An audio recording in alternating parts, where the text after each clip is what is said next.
At November 1, 1943, Lieutenant General Alexander Vandegrift stood on the bridge of the command ship USS Macaulay, watching the coast of Bougainville appear through the morning mist. In 2 hours, 14,000 Marines of the 3rd Marine Division would hit the beaches at Empress Augusta Bay. The Japanese had 110,000 troops at Rabaul, 250 miles to the northwest. Those troops were supposed to stop exactly what Vandegrift was about to do, but they were not coming. Vandegrift had commanded the Marines at Guadalcanal. He knew what happened when you attacked a fortified Japanese position. You bled. The island fighting in the Solomons had cost thousands of casualties for objectives that barely appeared on a map. Tarawa would prove it again 3 weeks from now, over 3,000 casualties to take an island 2 miles long. Rabaul was not 2 miles long. Rabaul was a fortress that made Tarawa look like a training exercise. The Japanese had transformed Rabaul into the most heavily defended position in the South Pacific. They captured it from a small Australian garrison in February 1942, then spent 20 months turning it into an unsinkable aircraft carrier. Simpson Harbor could anchor 100 ships. 5 airfields ringed the harbor.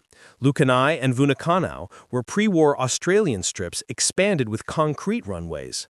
Rapopo opened in December 1942 on the coast, 14 miles southeast of the town.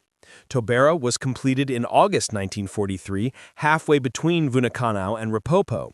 Karavat sat on the north coast, 13 miles southwest.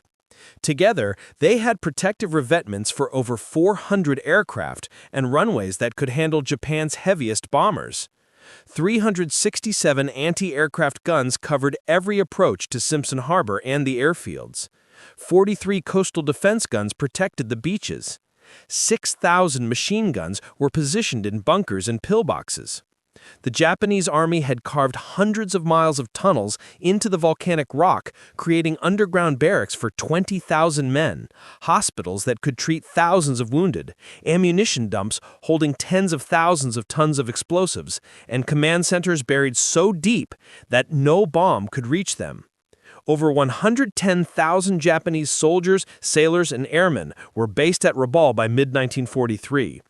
It was the Pearl Harbor of the South Pacific. The Allied plan had always been to capture Rabaul. Every strategic document since Guadalcanal pointed to one objective: take Rabaul, and you control the South Pacific. General Douglas MacArthur called it the key to the theater. Admiral Ernest King identified it as the primary objective for 1943. The combined chiefs of staff approved Operation Cartwheel specifically to encircle and capture Rabaul by March 1944. But military planners looking at intelligence estimates saw a problem. Taking Rabaul would cost more American lives than any battle since the Civil War. The Japanese had learned from Guadalcanal and every island fight in 1942.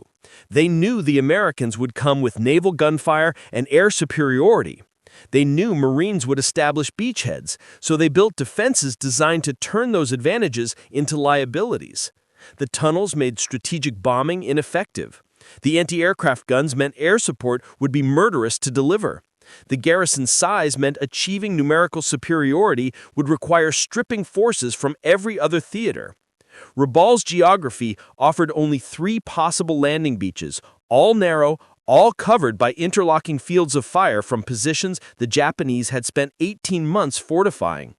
Intelligence analysts estimated an amphibious assault would cost 30% casualties. Naval historian Samuel Eliot Morrison would later write that Tarawa, Iwo Jima, and Okinawa would have faded to pale pink compared to the blood that would have flowed if the Allies had attempted an assault on Fortress Rabaul. By mid-1943, planners were already calculating that 60,000 assault troops would suffer 18,000 killed and wounded, and that assumed everything went right. Those estimates did not account for Japanese reinforcements from Truk, weather delays, or failed naval bombardments. There had to be another way. The first American commander to die attacking Rabaul was Brigadier General Kenneth Walker. Walker commanded the 5th Air Force Bomber Command under General George Kenney. He was 44 years old, a theorist who believed strategic bombing could win wars without ground invasions. He had taught at the Air Corps Tactical School, written doctrine, and spent his career arguing that air power, properly applied, could destroy any target. Rabaul was his chance to prove it. Walker flew his first mission over Rabaul in September 1942. The raid accomplished nothing. Japanese fighters and anti-aircraft fire drove off the bombers before they could do serious damage. But Walker believed persistence would work. Hit them again and harder. Destroy their aircraft on the ground, sink their ships in the harbor, crater their runways. Eventually, the base would become unusable. On January 5, 1943, Walker led a daylight bombing raid on Simpson Harbor with 6 B-17 Flying Fortresses and 6 B-24 Liberators. The plan was to hit Japanese transports before they could depart for New Guinea. General Kenny had ordered a dawn raid to avoid Japanese fighters, but Walker delayed it until noon, arguing his bombers needed daylight to form up properly. 12 bombers attacked at high noon against the most heavily defended target in the Pacific. The Japanese were waiting. Fighters from 3 airfields scrambled to intercept. Anti-aircraft guns opened fire from positions ringing the entire harbor. Walker's B-17 Flying Fortress, tail number 4124458, San Antonio Rose, took hits almost immediately. He pressed the attack, leading the formation straight through the anti-aircraft fire. His bombardiers scored direct hits on Japanese vessels in the harbor. Then 15 Japanese fighters hit the formation. Walker's bomber, already damaged and trailing smoke, could not maneuver. 4 to 5 Zeros concentrated on the lead aircraft. Other crews watched San Antonio Rose losing altitude, heading toward the water with its number 3 engine smoking. The fighters followed it down into the clouds. Neither Walker, his crew of 10, nor the wreckage was ever found. Walker was awarded the Medal of Honor posthumously. President Roosevelt presented it to his son on March 25, 1943. The citation praised his conspicuous leadership and personal valor. It did not mention that the raid had failed to stop the Japanese convoy or that strategic bombing alone could not neutralize Rabaul. Walker remains the highest-ranking American officer still listed as missing in action from World War II. The second major attempt came in October 1943. By then, Allied forces had captured airfields close enough to mount sustained bombing campaigns. General Kenny planned a massive raid for October 12th. 349 aircraft, the largest strike ever assembled in the Southwest Pacific. B-25 Mitchells, B-24 Liberators, P-38 Lightnings, Australian Beaufighters, everything the Allies could put in the air. The raid hit all 5 airfields simultaneously. Bombardiers reported devastating results. Kenny's after-action report claimed over 100 Japanese aircraft destroyed on the ground. Multiple fuel dumps set afire. Runways cratered beyond use. Theater Command sent congratulatory messages. MacArthur issued press releases declaring Rabaul's air power neutralized. It was not true. Japanese engineers repaired the runways in 36 hours. Most fuel dumps had been empty, the Japanese having moved supplies underground weeks earlier. The aircraft count was wildly exaggerated. The Japanese had lost fewer than 20 planes, most already damaged and awaiting parts. The raid looked impressive in photographs, but Rabaul remained fully operational. Kenny tried again on November 2nd. 72 B-25 medium bombers and 80 P-38 fighters hit Simpson Harbor in a low-level attack, strafing and bombing at minimum altitude. It was the most dangerous mission the 5th Air Force had flown. The Japanese had reinforced Rabaul just 1 day earlier with 173 carrier aircraft. Elite pilots from the carrier aircraft Zuikaku, Shokaku, and Zuiho. Admiral Koga had stripped his combined fleet of its best aviators and sent them to defend Rabaul. Those pilots were waiting. The American formation flew into what survivors would call the toughest fight the 5th Air Force encountered in the entire war. Japanese fighters met them at the harbor entrance. Anti-aircraft fire from ships and shore batteries created walls of steel. The B-25s pressed their attack, flying so low their propellers threw spray from the harbor water. They scored hits on several ships and strafed aircraft revetments. 9 B-25s did not come back. 10 P-38s were shot down. Among the dead was Major Raymond Wilkins, commanding officer of the 8th Bombardment Squadron, 3rd Bombardment Group. Wilkins was 33 years old, from San Bernardino, California. He had flown 86 previous combat missions. On his 87th mission over Rabaul, Wilkins led his squadron into Simpson Harbor through intense anti-aircraft fire. His aircraft was hit multiple times, but he continued his bombing run, destroying a Japanese destroyer and a 9,000-ton transport. His bomber, trailing smoke and losing altitude, could have turned for home. Instead, Wilkins made a strafing run on a heavy cruiser to draw fire away from his squadron. His aircraft was shot down and crashed into Simpson Harbor. All 6 crew members were killed. Wilkins received the Medal of Honor posthumously. The November 2nd raid cost 19 aircraft and over 60 men killed or missing. In exchange, the Japanese lost 20 aircraft and suffered minor damage to 2 cruisers. The raid had not neutralized Rabaul. It had barely touched it. By mid-November 1943, American commanders were looking at a year's worth of raids and seeing failure. Heavy losses, minimal results, a Japanese base that remained operational no matter how many times they hit it. Strategic bombing had not worked, not because air crews lacked courage, but because Rabaul was too big, too well defended, and too easy for the Japanese to repair. The ground campaign looked no better. American and Australian forces had been fighting up the New Guinea coast since January. Every mile cost casualties. The jungle terrain was worse than anything seen in the Solomons. Dense rainforest, steep mountains, disease-carrying mosquitoes, impossible swamps. Malaria struck down entire battalions. Dengue fever caused temperatures that reached 104 degrees. Dysentery weakened men until they could not walk. Tropical ulcers infected the smallest cut and spread until flesh rotted. More soldiers were evacuated for disease than for wounds.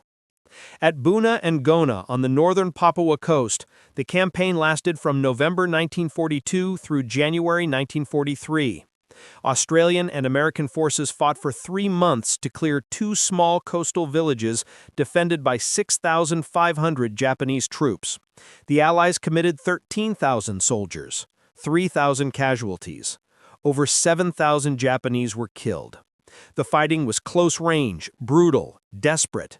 Japanese bunkers built from coconut logs absorbed .30 caliber bullets. Flamethrowers became the only effective weapon. Men fought hand-to-hand in swamps and jungles. Bodies lay unburied for weeks in tropical heat. The smell of death permeated everything. When Buna finally fell in January, American commanders realized they had stumbled into a new kind of warfare. The Japanese would not retreat. They would not surrender. Every position had to be taken by direct assault against defenders who fought until killed. If Buna cost 3,000 casualties for 2 villages, what would Rabaul cost? At Nassau Bay in the New Guinea coast in late June 1943, American forces from the 41st Infantry Division landed to support Australian operations against Salamaua. The landing was supposed to be unopposed. Intelligence reported the beach was undefended. The intelligence was wrong. Japanese forces contested the landing. The Americans got ashore but spent weeks fighting through jungle and swamps to link up with Australian units. What planners thought would take days took 6 weeks. Casualties mounted, not from major battles, but from constant small unit actions, ambushes, snipers, and disease. At Lae in early September 1943, MacArthur launched his most ambitious operation yet. The 503rd Parachute Infantry Regiment jumped onto Madzab Airfield while the Australian 9th Division landed amphibiously at Lae. It was perfectly coordinated. MacArthur himself flew over Nadzab to watch the paratroopers jump, standing in the open doorway of a B-17 bomber despite staff protests about the danger. The landing succeeded. The airfield was captured. Australian forces pushed inland. But the Japanese 51st Division defending Leh did not collapse. They conducted a fighting retreat through jungle mountains toward Finschhafen. The Australians pursued, losing men to ambushes and exhaustion. 2 weeks of operations cost the Australians 400 casualties. The Japanese lost over 2,000 killed, but many more escaped to fight elsewhere. Leh was captured, but the enemy army remained intact. The pattern repeated across New Guinea. Finschhafen fell in October after bitter fighting. The Huon Peninsula was cleared by January 1944, but Japanese forces withdrew in good order. Every objective took longer and cost more than estimated. Every Japanese unit fought harder than predicted. And every victory simply moved the front line closer to Rabaul, where 110,000 Japanese troops waited in the strongest defensive position in the Pacific. Allied planners looking at these campaigns saw mathematics that did not work. If taking a village cost 3,000 casualties and required 3 months, and if capturing an airfield cost 400 casualties and required 2 weeks, then assaulting Rabaul with its 5 airfields, massive garrison, and prepared defenses would cost casualties beyond anything the Allies had suffered. The numbers were inescapable. The idea that changed everything did not come from a single brilliant staff officer working late one night. It came from years of strategic thinking that stretched back to 1921, when Major Earl Hancock Ellis of the Marine Corps wrote War Plan 712, Advanced Base Operations in Micronesia. Ellis had proposed that the United States could defeat Japan by capturing key islands while bypassing others, strangling Japanese garrisons by controlling the sea lanes. The concept had been refined by Admiral Raymond Rogers in War Plan Orange in 1911, but those were theoretical plans for a hypothetical war. In June 1943, as Allied forces fought through the Solomons toward Rabaul, the Joint Strategic Survey Committee in Washington began questioning whether capturing every Japanese base made strategic sense. Their analysis noted that assaulting Rabaul held small promise of reasonable success given the fortress's strength. Committee members argued that if American forces could control the sea and air around Rabaul, the base itself became irrelevant. The key advocate for bypassing Rabaul was General George Catlett Marshall, Army Chief of Staff. Marshall was 62 years old in 1943, a strategic thinker who saw the Pacific War in terms of logistics and casualty ratios, not glory or conquest. He had spent the first 2 years of the war fighting for resources against British demands for European priority. Every division sent to the Pacific was a division unavailable for the planned invasion of France. Every ship committed to island fighting was a ship not carrying supplies across the Atlantic. Marshall calculated resources the way an accountant calculated budgets. He looked at intelligence estimates for Rabaul and ran the numbers. Assaulting the fortress would require at minimum 60,000 assault troops, probably more like 75,000 with support units. Those troops would come from divisions scheduled for Europe or from units already stretched thin in the Pacific. Casualties would run 30 to 40% in the first 2 weeks. That meant 20,000 to 30,000 killed and wounded. Replacing those losses would take months. Training their replacements would take longer. And even if the assault succeeded, Rabaul itself provided no value that justified the cost. It was a base, not a strategic objective. Capturing it accomplished nothing except denying it to Japan, which could be accomplished by isolation. Marshall presented this analysis to the Joint Strategic Survey Committee in June 1943. The committee agreed. Their report noted that assaulting Rabaul held a small promise of reasonable success and would seriously delay subsequent operations. They recommended neutralization through air and naval power while advancing through positions that offered less resistance. But recommendation was not policy. The Joint Chiefs would have to approve it, and the Joint Chiefs included officers who believed strongly that major enemy positions must be captured, not bypassed. In the Pacific, General George Churchill Kenny reached the same conclusion from different reasons. Kenny commanded the 5th Air Force under MacArthur.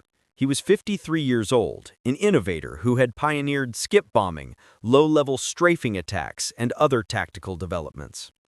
After watching his bombers batter Rabaul for months with minimal results, Kenny realized something fundamental. You could not destroy Rabaul from the air, because the base was too large and too dispersed. The Japanese had spread their facilities across hundreds of square miles. They had buried critical installations in tunnels. They repaired runways within hours. No amount of bombing would eliminate the base. But Kenny also realized you did not need to destroy Rabaul. You just needed to neutralize it. If Allied forces could build airfields within fighter range of Rabaul, those fighters could sweep over the Japanese base daily. Bombers could crater runways faster than the Japanese could repair them. Fighters could shoot down any transport attempting to land. Submarines and patrol bombers could sink any ship trying to enter Simpson Harbor. The garrison would be trapped, unable to receive supplies, unable to launch aircraft, unable to interfere with Allied operations. Defeated without invasion. Kenny took this concept to MacArthur in July 1943. MacArthur's initial response was negative. He had been planning to capture Rabaul since early 1942. His staff had invested months developing invasion plans. His entire Southwest Pacific strategy pointed toward Rabaul as the culminating objective. Bypassing it felt like retreat. It felt like leaving the job unfinished. MacArthur told Kenny the idea had merit, but expressed concerns about operational security, Japanese reinforcement capabilities, and what the press would say about avoiding a fight. Kenny persisted. He showed MacArthur projections of what the air campaign could accomplish once Bougainville airfields became operational. He described how submarines could blockade Rabaul. He noted that the combined fleet was already withdrawing heavy ships from the base. He argued that time spent assaulting Rabaul was time not spent advancing toward the Philippines. And returning to the Philippines was MacArthur's obsession. That argument resonated. By early August, MacArthur had shifted from opposition to reluctant acceptance. He did not endorse bypassing Rabaul enthusiastically. His messages to Washington still emphasized the importance of capturing the base. But he stopped actively fighting the concept and allowed his staff to develop contingency plans for isolation rather than assault. Admiral William Frederick Halsey came to the same conclusion through battlefield experience. Halsey commanded the South Pacific area. He had been fighting through the Solomons since taking command in October 1942. He had seen Guadalcanal turn into a 6-month bloodbath. He had watched good men die on New Georgia capturing airfields that could have been bypassed. He had lost ships, lost aircraft, lost Marines to diseases that spread through jungle camps. On August 15, 1943, Halsey implemented the first pure bypass operation of the Pacific War.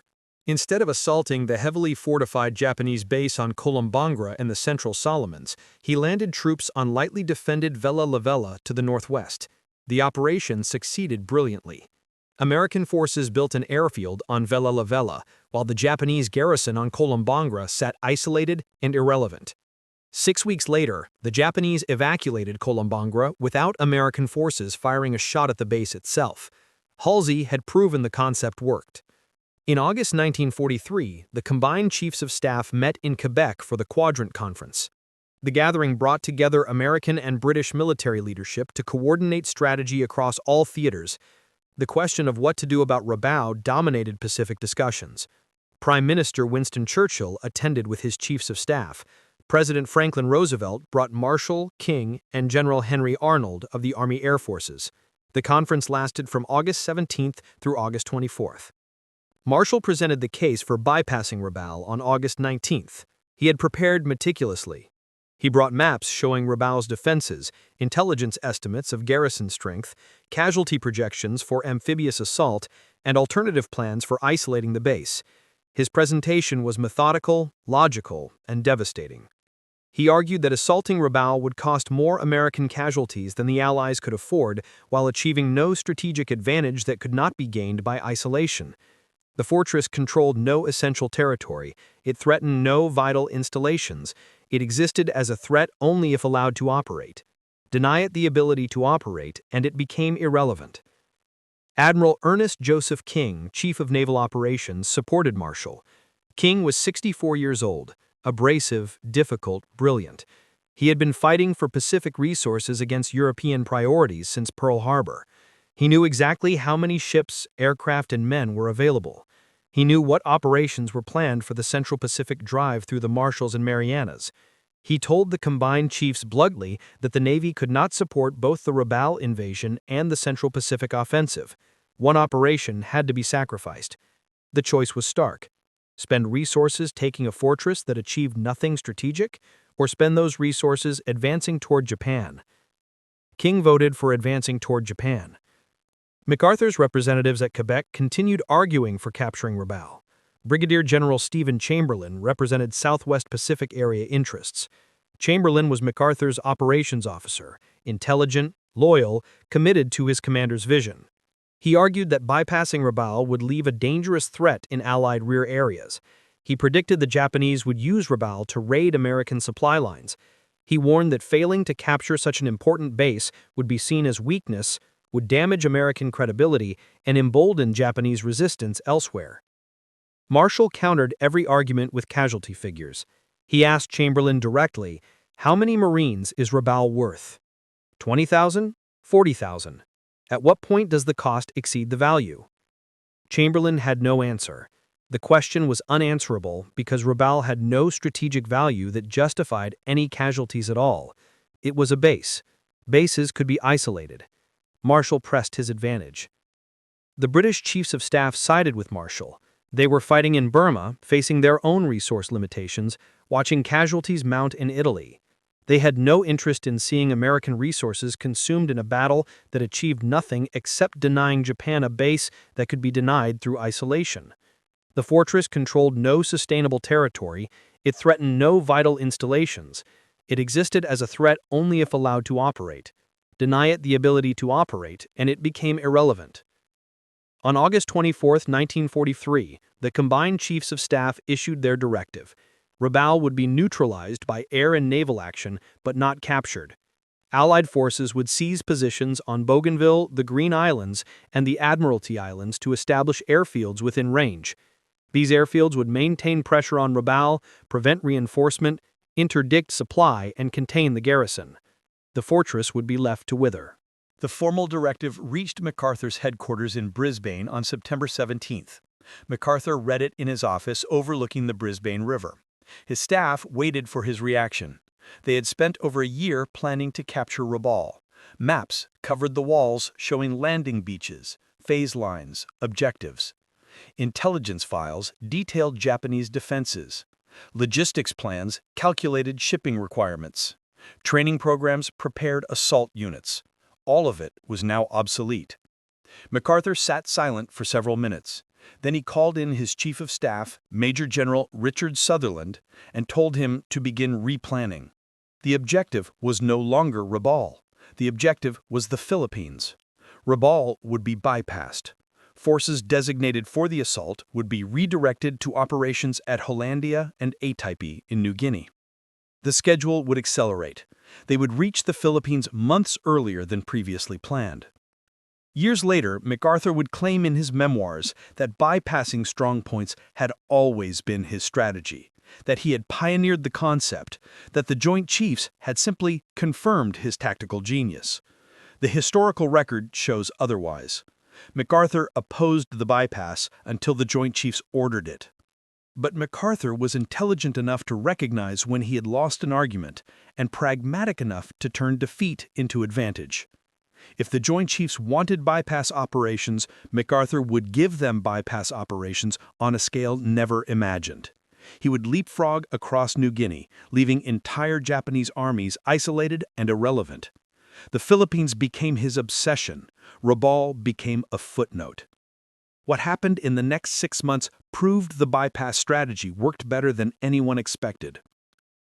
The test began on November 1, 1943, when 14,000 Marines of the 3rd Marine Division landed at Empress Augusta Bay on Bougainville under Lieutenant General Vandegrift's command. The Japanese garrison at Rabaul tried to interfere. They dispatched a cruiser force from Truk to attack the landing. Admiral Halsey responded by ordering carrier strikes on Rabaul itself. On November 5th, Rear Admiral Frederick Coleman Sherman commanded Task Force 38, built around the carriers Saratoga and Princeton. Sherman was 58 years old, a naval aviator who had been flying since 1917. He knew the risks of sending carriers against a land-based fortress. Rabaul had over 300 anti-aircraft guns and could launch hundreds of fighters. But Halsey's orders were clear: hit the Japanese fleet before it could reach Bougainville. At dawn on November 5th, Sherman launched 97 aircraft from his 2 carriers, 71 from Saratoga, 26 from Princeton. The strike package included Dauntless dive bombers, Avenger torpedo bombers, and Hellcat fighters. They flew 250 miles to Rabaul, arrived over Simpson Harbor at first light, and caught the Japanese cruiser force at anchor. The attack lasted 18 minutes. American dive bombers screamed down through anti-aircraft fire and put bombs into 6 of the 7 heavy cruisers in the harbor. By the time the American aircraft turned for home, the Japanese cruiser force was crippled. Sherman lost 9 aircraft and 14 airmen. Naval historians would call it Pearl Harbor in reverse, the first successful carrier strike against a heavily defended land base. 1 hour after the carrier strike, 27 B-24 Liberators from General Kenny's 5th Air Force hit Simpson Harbor with 58 P-38 Lightning escorts, adding to the damage.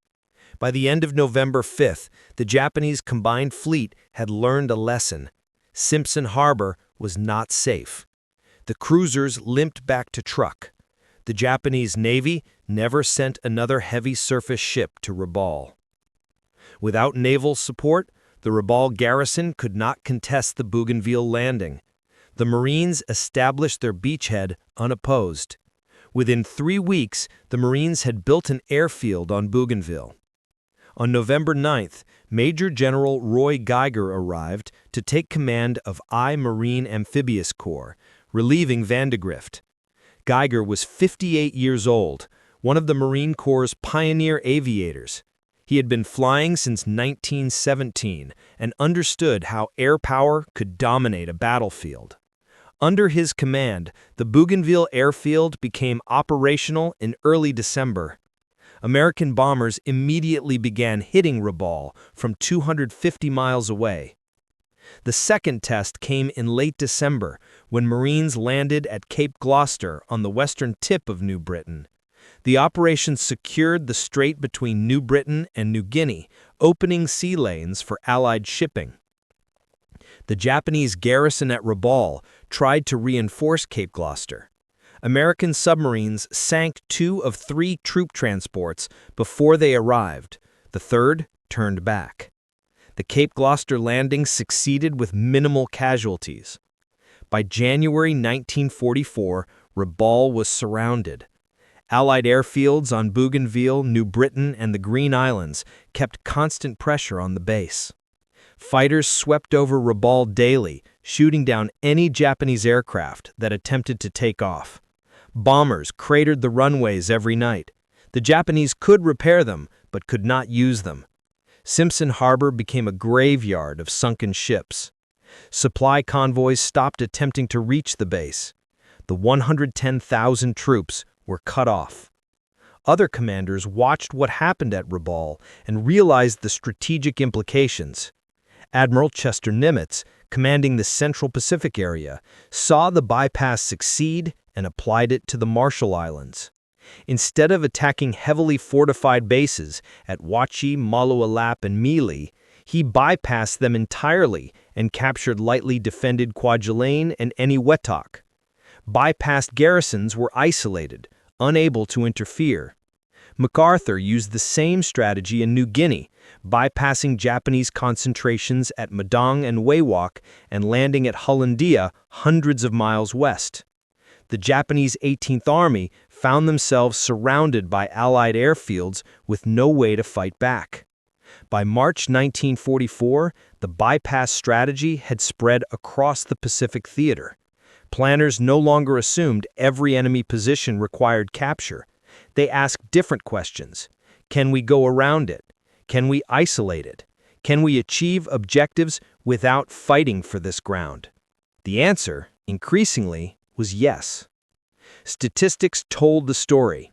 In the 12 months before the Rabaul bypass, Allied forces in the Southwest Pacific suffered over 15,000 casualties, capturing positions that provided minimal strategic value. In the 12 months after, casualties dropped below 8,000, while the rate of advance more than doubled. Forces moved faster, lost fewer men, achieved better results. The character of the Pacific War had changed. For the Japanese, realization came slowly, then all at once. The first indication something had changed came in late November 1943, when the Rabaul garrison reported American forces had landed on Bougainville but were not advancing toward Rabaul. Imperial General Headquarters in Tokyo assumed it was a diversion. The real attack would come later. They ordered the garrison to prepare for invasion. The invasion never came. December passed. January passed.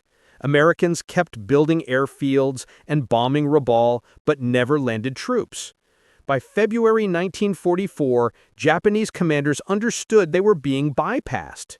110,000 troops, the largest concentration of Japanese forces in the South Pacific, sat in a fortress the enemy had decided not to attack.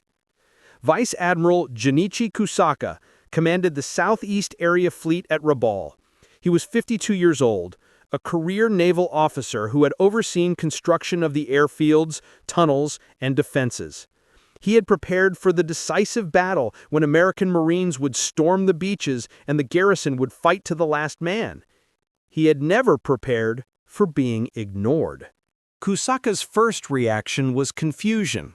Why bypass such a strategic position? Rabaul controlled sea lanes and threatened any Allied advance. Leaving it intact seemed like a fatal mistake. He waited for the invasion he knew had to come. But as weeks turned to months, and the only Americans he saw were bomber crews at 20,000 feet, confusion turned to understanding. The Americans did not need to capture Rabaul. They had already defeated it. Without ships, Rabaul could not project power. Without aircraft, the airfields were useless. Without supplies, the garrison could not survive indefinitely. Kusaka ordered troops to plant gardens, grow their own food, prepare for a siege that might last years. He knew the war was lost for Rabaul the moment the last supply convoy turned back in January 1944. Everything after that was waiting. Other Japanese garrisons watched Rabaul and felt their strategic position collapse. At Truk, the main fleet base in the Caroline Islands, commanders realized if Americans could bypass Rabaul, they could bypass Truk. They began evacuating the fleet westward. At Wewak in New Guinea, the 18th Army sat in fortified positions, waiting for attacks that never came, while Americans landed 400 miles behind them at Hollandia. At Kvyeng on New Ireland, the garrison dug in and watched American ships sail past toward other targets. The psychological impact was devastating. For 2 years, the Japanese strategy had relied on defending key positions, hold islands, control sea lanes, make every American advance so costly they would negotiate peace. The bypass strategy destroyed that logic. It did not matter how well you fortified a position if the enemy went around it. It did not matter how many troops you concentrated if those troops could not move. The defensive perimeter Japan had spent 2 years building was revealed as an illusion. Japanese pilots reported American tactics changing. American ships appeared in places they should not reach. Bombers hit targets that should be out of range. Marines landed on islands that should be isolated. Americans moved faster than Japanese forces could respond because the Japanese fleet was too damaged, aircraft too few, supply lines too vulnerable. By mid-1944, Japan had lost strategic mobility. They could defend positions they held, but could not counterattack, could not reinforce threatened areas, could not evacuate troops from bypassed garrisons. Americans controlled sea and air, which meant Americans controlled the pace and direction of the war. The reversal was complete. In early 1943, Japanese commanders believed Rabaul was the key to holding the Southwest Pacific. By late 1944, Rabaul was a prison.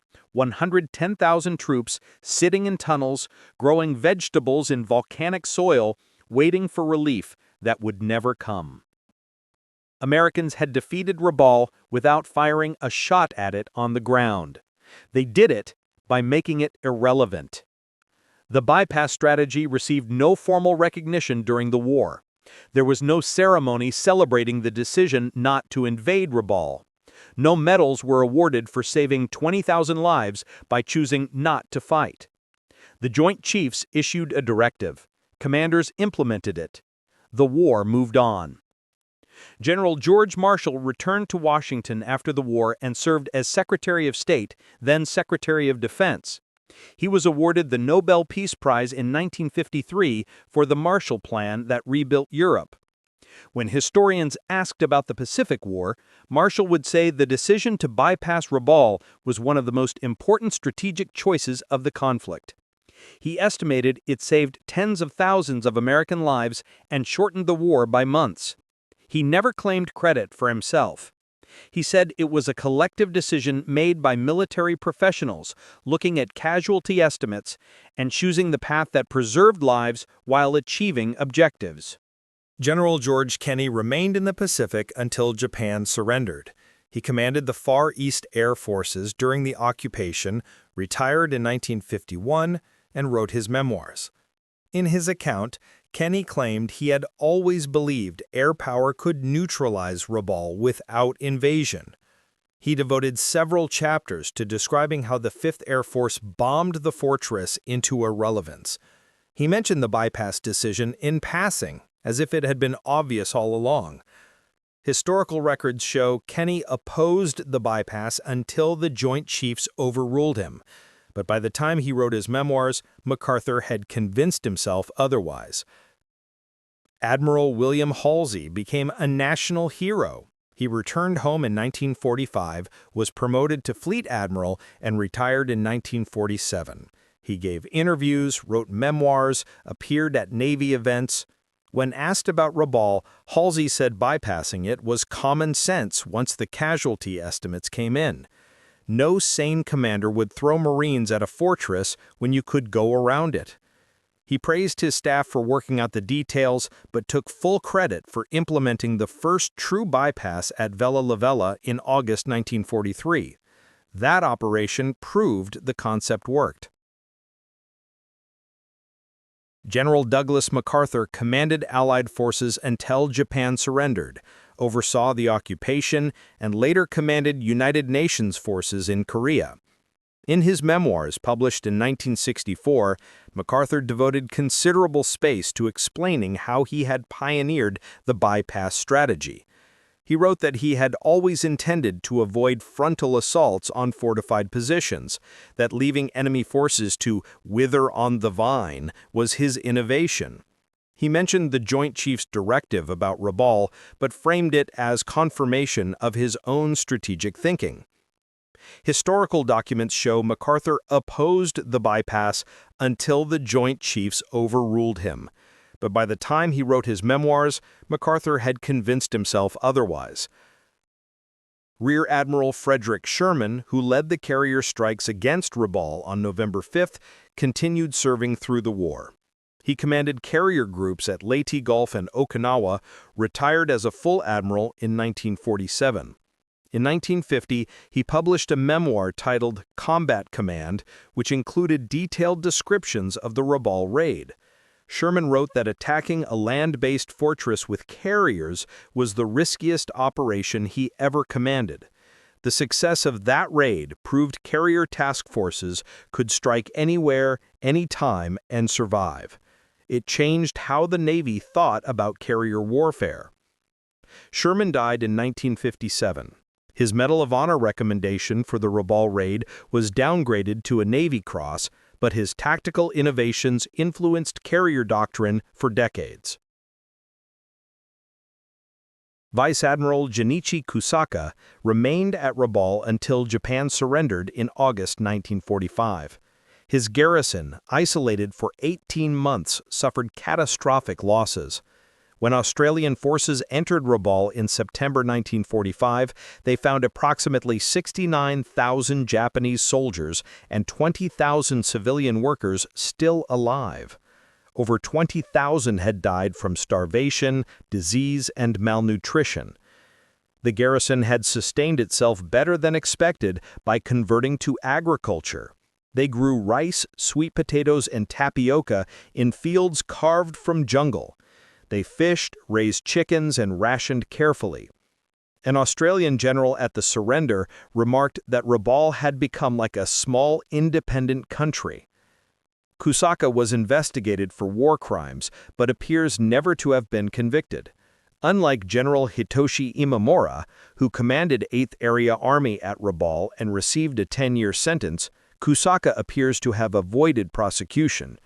He returned to Japan, published his memoirs in 1958 under the title Nothing New on the Rabaul Front, and died in Kamakura on August 24, 1972, at age 83. In interviews before his death, Kusaka said the worst part of Rabaul was not the bombing or the starvation. It was waiting for an enemy who never came. Waiting for reinforcements that never arrived. Waiting for a battle that would give their sacrifice meaning. The battle never happened. Brigadier General Kenneth Walker's body was never recovered. He remains listed as missing in action, the highest-ranking American officer never accounted for from World War II. His name appears on the tablets of the missing at Manila American Cemetery. The Air Force named Walker Air Force Base in New Mexico after him. It operated from 1947 until 1967. Walker Hall at Maxwell Air Force Base in Alabama, home of Air University, still bears his name. His Medal of Honor citation remains a testament to leadership by example, the belief that commanders should share the dangers they order others to face. Major Raymond Wilkins is buried at Manila American Cemetery in the Philippines. His Medal of Honor was presented to his family in 1944. The citation describes how he led his squadron through the heaviest anti-aircraft fire the 5th Air Force had encountered, destroyed 2 enemy vessels, then made a final strafing run to protect his men at the cost of his own life. Wilkins flew 87 combat missions. He died on his 87th mission. His squadron mates said he could have stayed on the ground after 80 missions. He chose to keep flying because he believed leaders led from the front. The physical remains of Rabaul still exist. The tunnels are there, carved into volcanic rock, slowly filling with jungle vegetation. The airfields are overgrown, runways cracked and broken, revetments collapsing. Simpson Harbor is clear now, wrecks salvaged or left to rust on the bottom. In 1994, volcanoes near Rabaul erupted, covering the town in ash, forcing evacuation of the population. The old Japanese base was buried under meters of volcanic debris, preserving it and destroying it simultaneously. There is a memorial at Rabaul. It commemorates Australian soldiers who died defending the town in 1942 and Allied airmen who died attacking it in 1943 and 1944. There is no memorial to the Japanese garrison that starved there. There is no plaque honoring General Marshall, who advocated for bypassing the fortress, or the Joint Strategic Survey Committee members who first proposed it, or the thousands of Marines who did not die because someone had the wisdom to choose not to invade. The strategic lesson was learned and applied across the Pacific. American planners used the bypass strategy at Truk, Wewak, Kavieng, and dozens of smaller Japanese bases. Historians estimate the strategy saved over 100,000 American casualties by avoiding unnecessary assaults on fortified positions. It accelerated the Allied advance toward Japan by months. It forced Japan to defend everywhere while attacking nowhere, spreading their forces thin and making them ineffective. That is how strategy actually changes in war. Not through one brilliant staff officer having a revelation late at night, but through collective analysis by military professionals weighing costs against benefits. Major Earl Hancock Ellis wrote the theoretical framework in 1921. Admiral Raymond Rogers incorporated it into war plans in 1911. The Joint Strategic Survey Committee applied it to Rabaul in June 1943. General Marshall advocated for it against MacArthur's resistance. General Kenny provided the air power component. Admiral Halsey implemented it first at Vella Valella, then at Rabaul. The Joint Chiefs made it official policy. And 110,000 Japanese soldiers sat in a fortress for 18 months, defeated not by battle but by strategic irrelevance.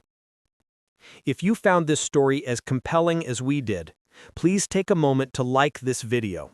It helps us share more forgotten stories from the Second World War.